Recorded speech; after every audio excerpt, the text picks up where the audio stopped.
Unique feature है उनका, उनके तालीमी निज़ाम का। मैं आला तालीम की बात कर रहा हूँ, 16 और 18 साल या 14 साल एंड अबव फॉर्मल एजुकेशन का। इसमें टेक्निकल एजुकेशन भी है, इसमें साइकोलॉजी भी है, इसमें फिजियोलॉजी भी है, बायोलॉजी भी है, इंजीनियरिंग भी है, आर्किटेक्चर भी है, जिसकी वजह से आज से 125 साल पहले उन्होंने बड़ी बड़ी बिल्डिंग्स बना ली, एम्पायर स्टेट बिल्डिंग न्यूयॉर्क में।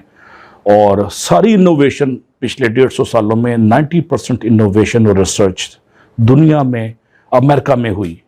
जीन की इजाद से लेके और आपके CNN तक और अच्छी आइसक्रीम के टेस्ट से लेके तो होटलिंग में बेस्ट सर्विस क्वालिटी तक, हर चीज़ का नुक्ता आगाज़ USA से हुआ।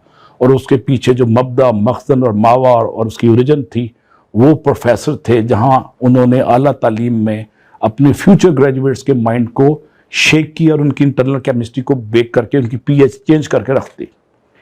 अब पहली जो यूनिक नुक्ता जिसको मैं कहूँगा, जो एक लतीफ़ नुक्ता या यूनिक नुक्ता है, वो है क्लास कल्चर। क्लास कल्चर में एशियन कंट्रीज़ के बरक्स टिपिकल लेक्चरिंग से गुरेज करते हैं और इंटरेक्शन को इनकरेज करते हैं। और ज़रूरी नहीं कि वो क्लास के चैप्टर को रिपीट करके टीचर आ जाए जी क्लास कोर्स कवर हो गया, नहीं, वो माइंड को नॉक करके चले जाते हैं, एक मनूस अजनबी की तरह। एक अजनबी आया, उसने उनसियत गेन की माइंड को नॉक करके और चला गया। तो मुझे कोई शर्म नहीं है कि मैं अमेरिकन प्रोफेसर को एक मनूस अजनबी कहूँ, कहने को वो अजनबी है लेकिन मनूस है। और उसकी उनसियत की बुनियाद आपकी ज़हनी तरक्की को नई रिफतों पर मतमक्कन करने की शौरी कोशिश है, जिसके लिए वो पेन लेता है।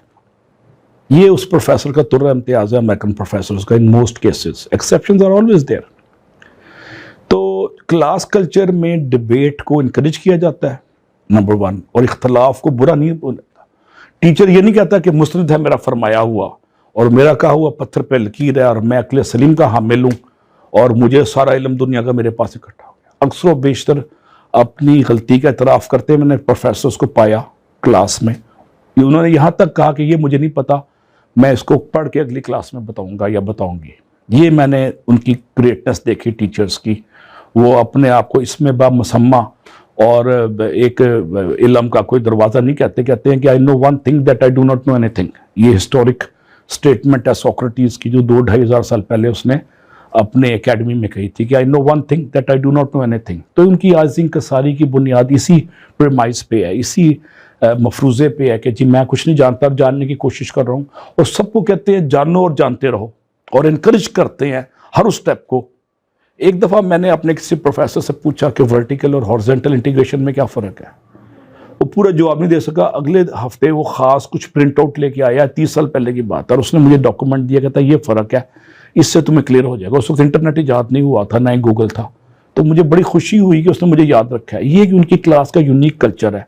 और अक्सर सीनियर प्रोफेसर्स के पास टीचिंग असिस्टेंट होते हैं, ग्रेडर होते हैं, और वो उसका टाइम बचाते हैं और उस टाइम के अगेंस्ट वो सोचता है और नए नए फार्मूले अखज़ करता है, उसको मार्ज़ वजूद में लाता है, उसको रिजेक्ट करता है या एक्सेप्ट करता है। ये E=mc², जो आइंस्टाइन का चैलेंज हुआ था, इन्हीं प्रोफेसरों ने किया होगा या इनके ग्रेजुएट्स ने किया होगा, वरना वो महान हस्ती था आइंस्टाइन, उसको चैलेंज करना आसान है नहीं, नामुमकिन था। लेकिन लोगों ने चैलेंज किया, डार्विन के फिलॉसफी को चैलेंज किया, चार्ल्स डार्विन की, और उसको गलत साबित कर दिया, और उसकी बुक को गलत साबित कर दिया, ओरिजिन ऑफ स्पीशीज़ को।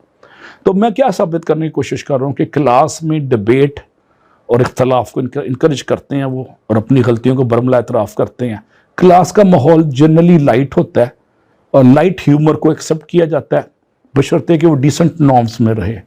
कहीं भी हॉलीवुड की तरह वो एक रवायती माहौल नहीं होता, एक नेचुरल माहौल है टीचिंग का, जिसमें टीचर स्लाइडें पढ़ता नहीं है, वो दिल की बातें करता है उस सब्जेक्ट के तनाजुर में।